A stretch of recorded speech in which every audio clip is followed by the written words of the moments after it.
Crypto की दुनिया में ना एक बहुत ही पावरफुल, एक बहुत ही बड़ा इवेंट होने वाला है। एक ऐसा इवेंट जो हर बार पूरे फाइनेंशियल मार्केट की अटेंशन अपनी तरफ खींच लेता है। ये बिटकॉइन के कोड में लिखा एक ऐसा सीक्रेट है जो खरबों डॉलर के स्पेक्यूलेशन को जन्म देता है। हम बात कर रहे हैं बिटकॉइन हार्विंग की। और यही वो $1 मिलियन क्वेश्चन है, बल्कि कहना चाहिए $500,000 क्वेश्चन है। क्या सिर्फ एक इवेंट बिटकॉइन को इतने ऊंचे लेवल पर ले जा सकता है? क्या ये बस एक हवा है या इसमें कोई सच्चाई भी है?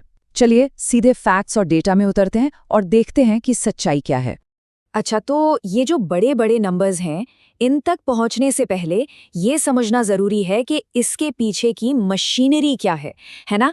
आखिर ये बिटकॉइन हार्विंग है क्या भला, और ये काम कैसे करता है? इसको आप ऐसे समझिए कि ये बिटकॉइन का सबसे बड़ा, सबसे जरूरी नियम है। ये उसके कोड में पहले से ही लिखा हुआ है। तो होता क्या है कि हर 4 साल में, या टेक्निकली कहें तो हर 2.1 लाख ब्लॉक्स के बाद, जो माइनर्स नए बिटकॉइन बनाते हैं उन्हें मिलने वाला रिवॉर्ड मतलब इनाम ठीक आधा हो जाता है। इसका मतलब सीधा सा है, मार्केट में नए बिटकॉइन आने की स्पीड स्लो हो जाती है।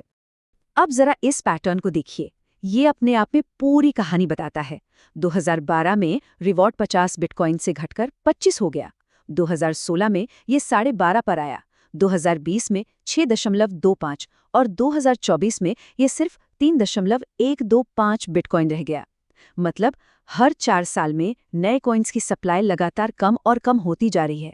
और इकोनॉमिक्स का सबसे बेसिक रूल क्या कहता है?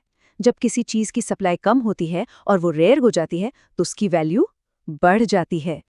ठीक है, तो थ्योरी तो समझ आ गई कि सप्लाई कम हो रही है, पर क्या इसका असल में प्राइस पर कोई असर होता भी है? ये समझने के लिए कि इन्वेस्टर्स इतने एक्साइटेड क्यों हैं, चलिए जरा हिस्ट्री में झांक कर देखते हैं कि पिछली हाल्विंग्स के बाद क्या क्या हुआ था। और यहीं पर कहानी बहुत ज्यादा इंटरेस्टिंग हो जाती है। 2012 की हाल्विंग के बाद बिटकॉइन की कीमत में लगभग 100 गुना की बढ़ोतरी हुई, 100x।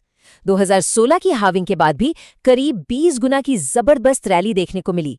और 2020 की हाल्विंग के बाद बिटकॉइन ने $69,000 का अपना ऑल टाइम हाई बनाया था। यही वो डेटा है, यही वो हिस्ट्री है जो अगली बड़ी छलांग की उम्मीदों को इतनी हाहावेल ले।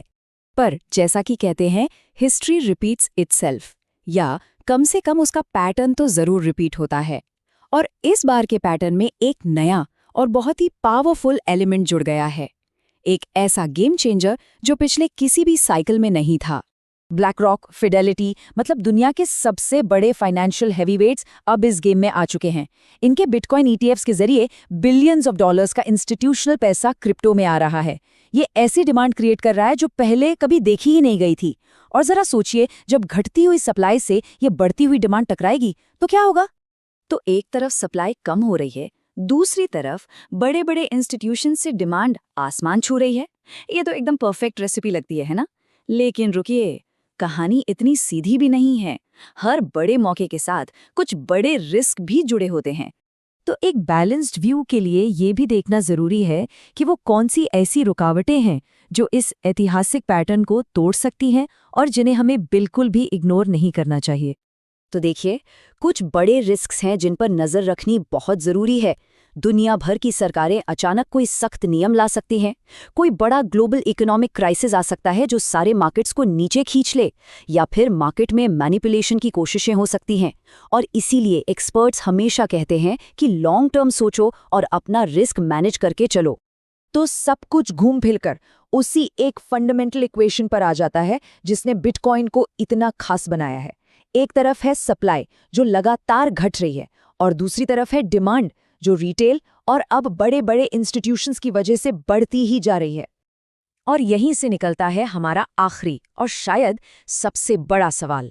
अगर नए बिटकॉइन आने की रफ्तार हर 4 साल में आधी होती रहेगी और उसको खरीदने वालों की लाइन लंबी होती जाएगी, तो सवाल ये है कि क्या इसकी कीमत की कोई लिमिट है भी या नहीं?